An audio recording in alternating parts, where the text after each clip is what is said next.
Якын күнлері қабаржылыққа қаршы милли агентлікте Украина президентінің бейаннамесіні тәшкережеклер. Мұн ақында напық миллие Назиреттің департаментінің бірінші бөлігі реберінің мовені Аркадий Сисемко білдіре. Оның сөзлеріне көре агентлікте Петро Порошенконың мүлкиеті ұлғандығер мемлекетлерден жевапны беклееділер.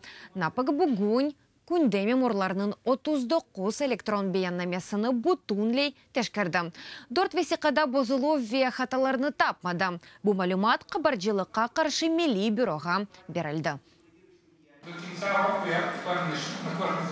Yılның sonuna kadar eminim, bir toplaşıvğa tam teşkirövnün bitmesi hakkında 15-20 karar çıkarılacak. Ve neticede 39 degilde kararının yüzdane teşkiröv olur. Nazirlerge kelgende bugünkü kunge nazirler beyanemelerinin 15 tam teşkirövü geçirildi. Uç beyanemede sabat hataları tapılmadı. Kalganlarda hata var ama memuri ya da cinayi mesuliyetke ait degiller.